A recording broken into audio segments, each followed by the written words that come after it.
sorry for the vertical orientation. It's just easier sometimes.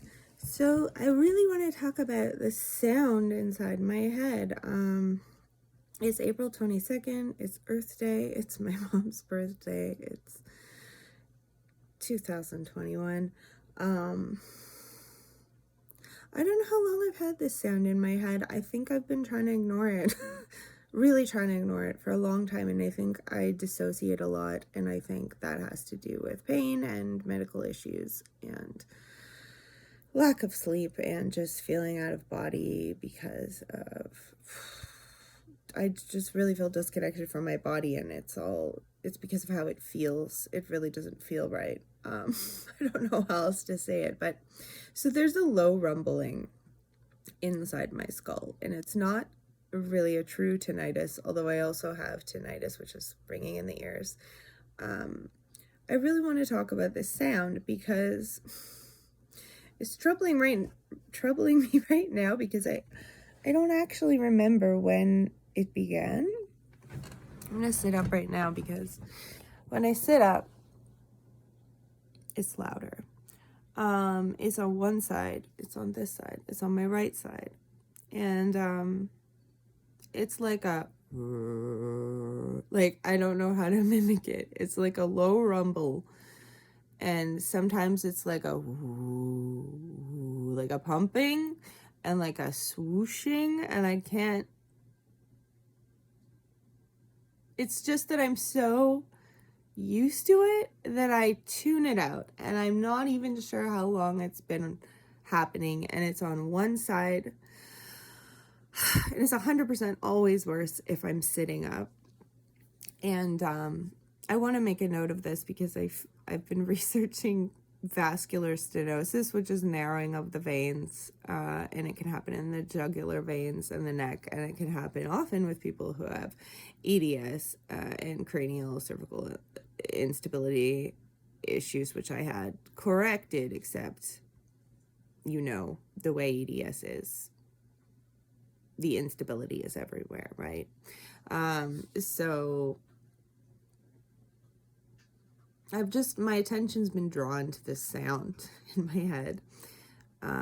Because when I go to sleep at night, and I was thinking about it last night, because I guess something came up in my, DIY medical research, that a swooshing sound is sometimes associated with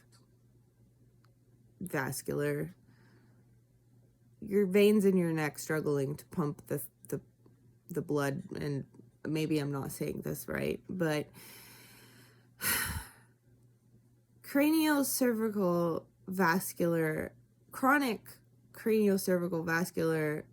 insufficiency is a controversial subject in the MS community, and has been for a very long time. And because I have MS, it's like I can't even say these words, but I also have EDS. So in the States, the US, I'm in Canada. In the US, people have been having stents put in for the past few years. It's kind of a new-ish thing. I wish I could get one, or get an MRV, which is an MRI of your veins, which doesn't really show everything, but apparently can give an idea, and doesn't seem like a difficult test to do, but I don't know who can order it or how I can get that done, but I'm going to check with all my doctors. But, the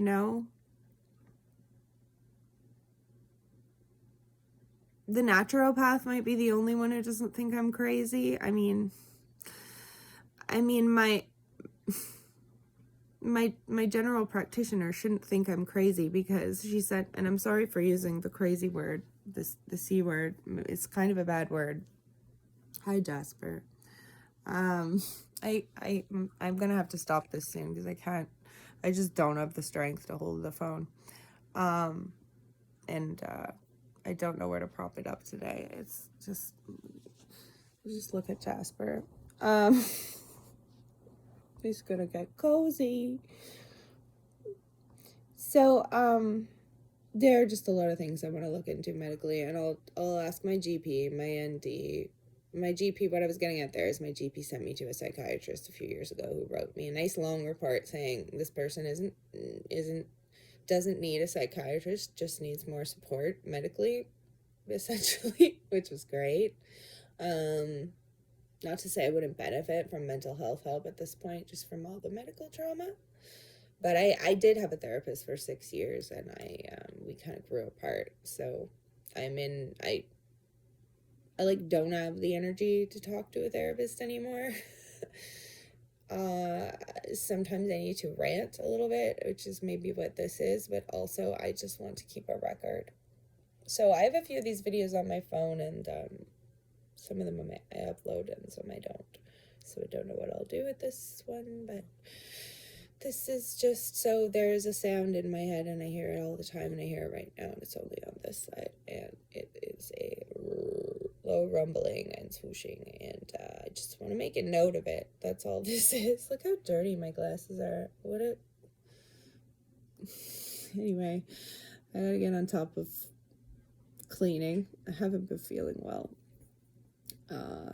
I've had a rough past few days. It's just, I did groceries at 2 stores, and minimal groceries was in each store for 10 minutes each maybe, and one of them was a health food store. It was very small. The other one I just went to the produce section. That was Monday. Today's Thursday. I'm still really recovering from my little grocery excursion. It just wore me out, and it strained all of the parts of me, that my arms and neck, because I was lifting minimally, but produce, you gotta pick it up to buy it. So I need to get it sorted where I can have something that comes to the house, but I don't right now. I just don't have it sorted, and I'm eating this new way, and I have all these new recipes because I'm trying to do a modified walls protocol, which is like paleo essentially, but with fruit and veg. Well, more veg, lots of veg, not that much fruit, and like a few other restrictions, like weird restrictions, like no mushrooms, corn, potato. Anyway, just I'm adjusting to my new eating plan because it is helping a bit, like with the inflammation and just the brain fog and the digestion a bit if I stick to it. But then if I noticed I've only been doing this I've been eating this way kind of for a couple of months, but then I've tweaked it with my doctor recently. So I'm so distracted by the sound, even though it's all the time. I think I never noticed before until like yesterday. It's always on one side. Like I just hear it, tune it out, and lean back or do whatever I need to do to make it better. So I'm sitting up, so that's probably why it's so intense right now.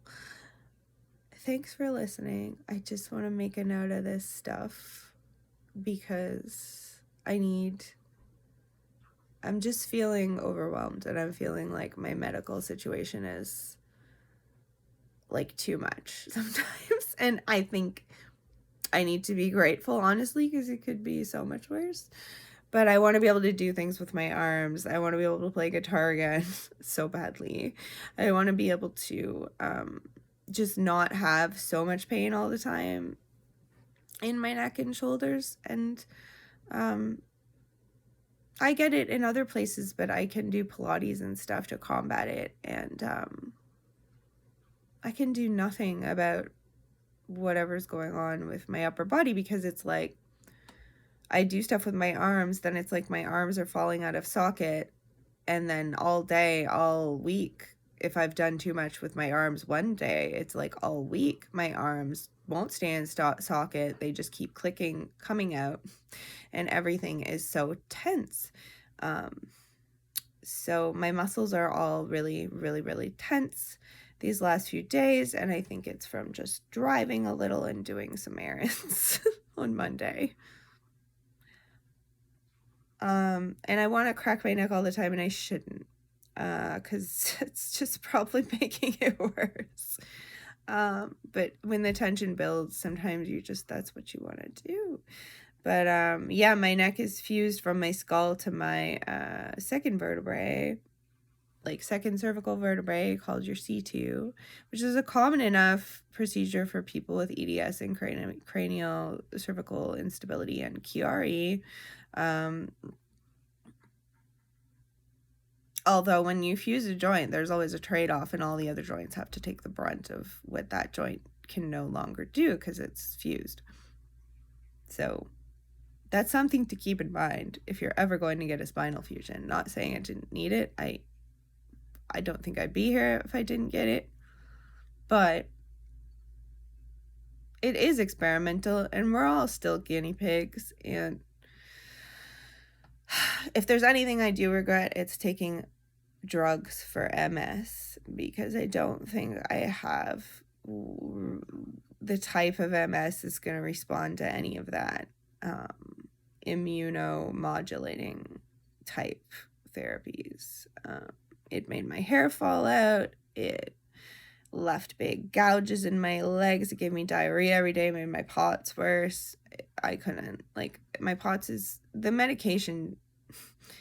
My health has taken another downturn, but it's not in the form of MS flares. It's in the form of really bad dysautonomia and just, I want to say Chiari type symptoms again, but I don't really know. It might be more so vascular insufficiency type symptoms, which again is a big no-no in the MS community, but is like an accepted concept in the EDS community somewhat, although everything is controversial when you think about EDS, because I was watching a video yesterday by some YouTuber whose name I can't remember, but she's awesome. She said a fusion from her neck to her sacrum, maybe her entire spine. I think her entire spine. So that person offers a lot of perspective, and anyone who's had that kind of thing is, wow, I'm holding the phone up a lot. I gotta go. Wow, my hair is terrible. So this is not very focused, but the rumbling in my head, the sound in my head. I want a stint, but first I need tests.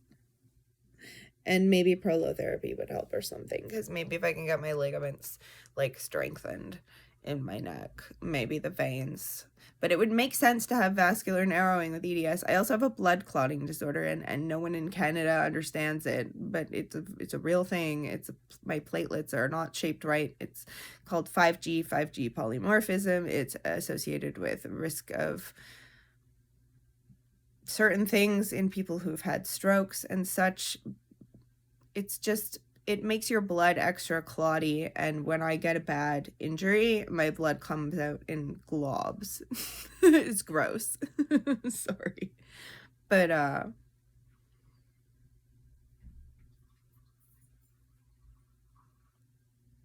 thanks for listening. I gotta go now.